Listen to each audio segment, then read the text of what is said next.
नमस्कार, मैं हूं विवेका। आप देख रहे हैं खबर बिहार 24। आज 7 अगस्त है। 7 अगस्त की छोटी बड़ी खबरों से मैं आपको अवगत करा दूं।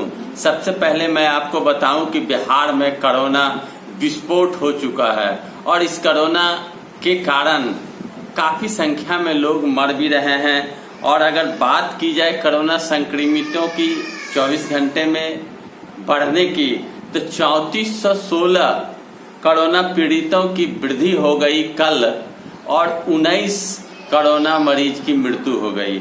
आप यह कह सकते हैं कि बिहार में तेजी से कोरोना पीड़ितों की संख्या बढ़ रही है। जितनी तेजी से जांच की जा रही है उतनी तेजी से कोरोना पीड़ितों में वृद्धि हो रही है।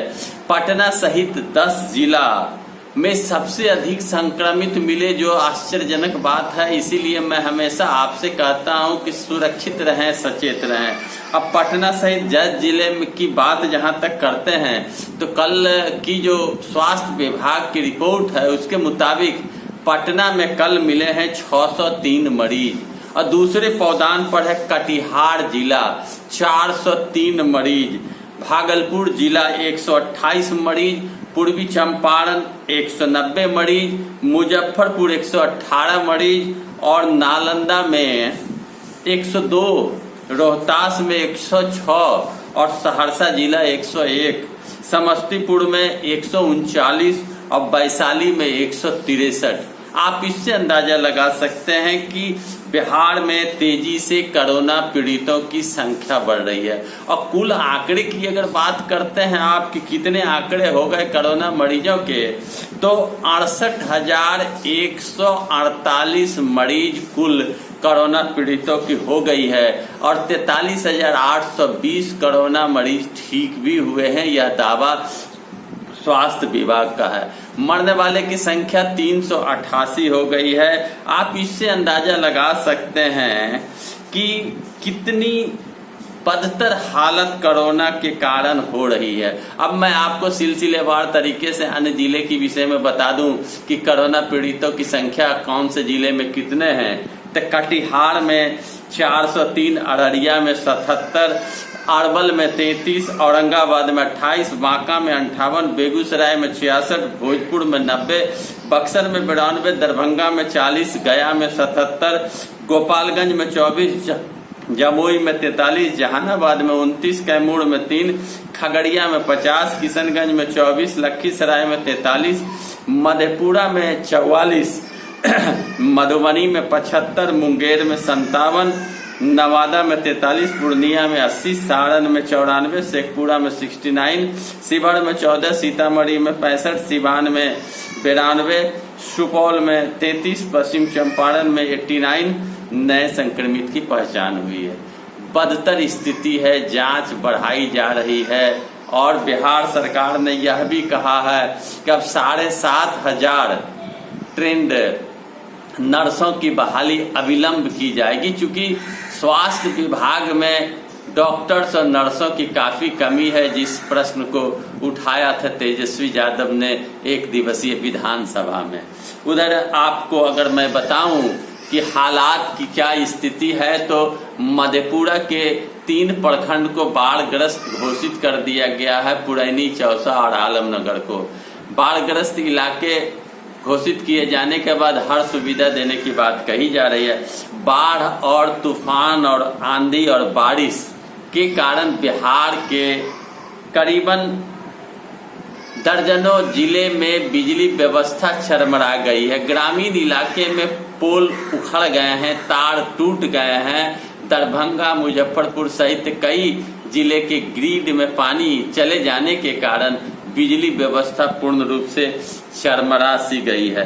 अब राजनीति तौर पर कही जाए तो बिहार के हर नेतागण अपने अपने स्तर से वर्चुअल रैली कर रहे हैं, फेसबुक लाइव से अपने कार्य को कर रहे हैं। चूंकि चुनाव की घोषणा हो गई है, कांग्रेस के राहुल गांधी ने भी वर्चुअल रैली की और उन्होंने स्पष्ट रूप से कहा कि सारे कार्यकर्ता और नेतागण चुनाव कार्य में लग जाएं, चूंकि चुनाव होनी है और बिहार में सहयोगी पार्टी के साथ मिलकर सरकार बनाई जाएगी और इसमें कहीं कोई दो राय नहीं है। उधर जम्मू कश्मीर में उपराज्यपाल मनोज सिन्हा, जो पूर्व केंद्रीय मंत्री भारत सरकार के हैं और यूपी के रहने वाले हैं, मनोज सिन्हा कहा जाता है कि मोदी जी के खासम खास हैं। उन्हें उपराज्यपाल जम्मू कश्मीर की बनाई गई है, क्योंकि वे पिछले चुनाव में चुनाव हार चुके थे। अस्पतालों में मैंने बताया आपको 7,500 नर्स की बहाली करने की बात कही गई है। उधर आईपीएस अफसर विनय तिवारी को क्वारंटीन कर दिए जाने के कारण, क्वारंटीन होने के कारण काफ़ी पुलिस विभाग में हलचल मची हुई है और पुलिस विभाग ने मांग किया है कि अविलंब उन्हें छोड़ा जाए। सीबीआई जांच की भी अनुशंसा हो गई। अब सीबीआई ने एफआईआर दर्ज कर लिया है। जांच की प्रक्रिया बहुत ही जल्द प्रारंभ की जाएगी। मैं यह भी बता दूं आपको कि मैट्रिक और इंटर में जो छात्र उत्तीर्ण नहीं हुए थे और कंपार्टमेंट एग्जाम देने के लिए जो छात्र छात्राएं फॉर्म भरा था, बिहार सरकार ने फैसला लिया है कि 1-2 विषय में जो बच्चे फेल किए थे और जो उत्तीर्ण नहीं हो पाए, उन्हें पास कर दी जाएगी बिना परीक्षा दिए, और जिसका लाभ कम से कम 2 लाख बच्चे उठाएंगे। फिर से समझ लें, जो बच्चे कंपार्टमेंट का एग्जाम देने के लिए इंटर और मैट्रिक में फॉर्म भरा था और कोरोना काल के कारण नहीं आयोजित की जा रही है, 1-2 विषय में अगर फेल हैं, उन बच्चों को उत्तीर्ण कर दी जाएगी, अनुमानतः मार्क्स दे दी जाएगी और बिहार सरकार की तरफ से हरी झंडी मिल गई है। अब पास करने की बात कह दी गई है, जिसका लाभ कम से कम 2 लाख बच्चों को मिलना तय है। उधर कुर्सेला, कटिहार जिले के कुर्सेला थाना अंतर्गत इलाके में 300 लीटर शराब पुलिस ने गुप्त सूचना के आधार पर बरामद किया और शराब तस्कर मुकेश सहनी को भी पुलिस ने गिरफ्तार किया और गाड़ी भी जब्त किया और गाड़ी के ड्राइवर फरार हो गए, लेकिन जब्त कर लिया गया है।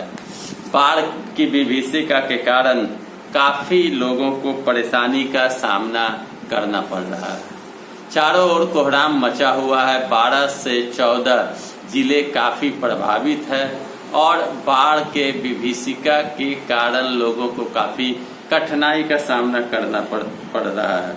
उधर गुजरात के अहमदाबाद में अस्पताल कोरोना काल की यह भी एक बड़ी विभीषिका है कि अस्पताल में शॉर्ट सर्किट होने से आग लग गई। आग लगने से करीबन 8 मरीज की मौत हो गई जो कोरोना पीड़ित थे, और ठनका गिरने से, जिसे आप वज्रपात कहते हैं, जहानाबाद, अरवल आदि जिले में कल 4 व्यक्ति मर जाने की सूचना प्राप्त हुई है।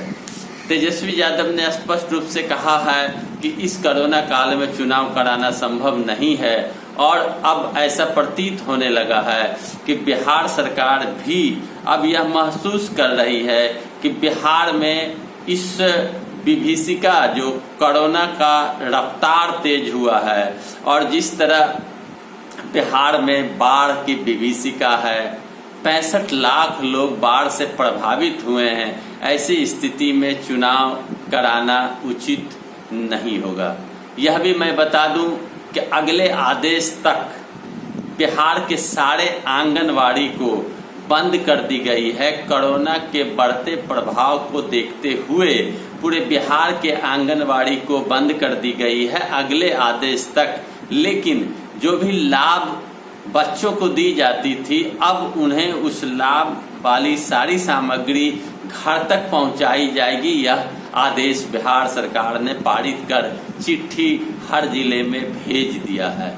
यह आप कह सकते हैं कि बिहार सरकार अपने स्तर से कोशिश कर रही है कि जहां भी हो, जैसे भी हो, कोरोना को रफ्तार को रोकने का प्रयास किया जाए। बिहार सरकार की लचर व्यवस्था और बिहार सरकार की सुस्ती के कारण आज पूरे बिहार में कोरोना का प्रभाव तेज हो चुका है। 10 जिले हॉट हो गए, जिसका मैंने नाम बताया, और तेजी से कोरोना प्रभाव के मरीज बढ़ भी रहे हैं।